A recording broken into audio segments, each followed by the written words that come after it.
Nazim drama serial रस्म वफा के नेक्स्ट आने वाली एपिसोड में आप देखेंगे कि कहेगी इरम उसामा से कि आप जानते हैं कि हमें उस घर से आने पर सिर्फ और सिर्फ नूर आपी ने मजबूर किया है और किसी को तो वहां पर हमारा रहना खटक नहीं रहा था, लेकिन उनको पता नहीं क्या मसला था, देखा नहीं। उधर आप देखेंगे कि उसामा जो कि पहले ही बहुत ज्यादा परेशान होगा, इरम की बातें उसे मजीद परेशान कर देंगी और वो नूर से झगड़ा करेगा और कहेगा कि सारा का सारा कसूर तुम्हारा ही है, अगर तो तुम उस वक्त सामने ना आती तो ये सारा तमाशा क्रिएट ना होता। राशिद अंकल को जिस तरीके से मैंने पीछे किया है मुझे बहुत ही ज्यादा गिल्ट फील हो रहा है, वो मुझे अपना बेटा समझते थे और मैंने उनको धक्का दे दिया सिर्फ तुम्हारी खातिर। इस पर नूर कहेगी कि मैंने तुम्हें नहीं कहा था ये सब उनके साथ करने के लिए, लेकिन मुझे समझ नहीं आ रही उसामा कि आखिर तुम उन लोगों की वजह से मुझसे क्यों लड़े और इरम का इस सब में क्या मामला है। इस पर कहेगा उसामा कि तुम जानती हो कि इरम बिल्कुल भी शादी नहीं करना चाहती उस लड़के से, लेकिन उसने सिर्फ फूफो के कहने पे आके उसने रजामंदी जाहिर की है शादी के लिए। इस पर नूर कहेगी कि मुझे लगता है कि शायद उसामा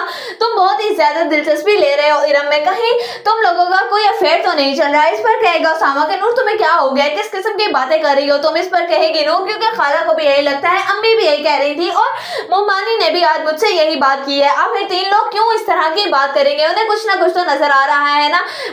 मुझे भी लगा था लेकिन मैंने ये बात इग्नोर कर दी। तुम बताओ उसामा कि मैं कब तक इग्नोर करूंगी, तुम आखिर क्यों इरम के मामलात में इतनी दिलचस्पी ले रहे हो। जो हो रहा है जैसे हो रहा है उसे होने दो, क्योंकि तुम तो अच्छे तरीके से जानते हो ना कि इरम किसी से भी शादी नहीं करना चाहती, इसके पीछे कोई ना कोई तो वजह होगी और उसने खाला को भी परेशान कर रखा है। और राशिद अंकल जो कि पहले ही अपना ज़हनी तवाज़ुन खो बैठे हैं, कहीं ऐसा ना हो कि उन्हें कुछ हो जाए और इरम और खाला बिल्कुल ही अकेले रह जाएंगे। इस पर कहेगा उसामा कि वो अकेले क्यों रहेंगे, राशिद अंकल ने उनकी जिम्मेदारी मेरे ऊपर सौंपी है और देखना कि मैं कितने अच्छे से ख्याल रखूंगा उनका। इस पर नूर कहेगी कि फिर तो शायद मुझे लगता है कि जो बात मैं तुमसे कह रही हूँ वो बिल्कुल ठीक है। उधर आप देखेंगे कि नूर की माँ नूर से कहेगी कि इस तरीके से अगर तो वो लोग घर से चले गए हैं तो नूर ये बहुत ही ज्यादा अच्छा हो गया है, अब इस तरीके से इरम भी उसामा से दूर रहेगी, लेकिन तुम नजर रखना कि कहीं ऐसा ना हो कि वो बहाने बहाने से उसको अपने घर बुलाती रहे और कहीं उसामा तुम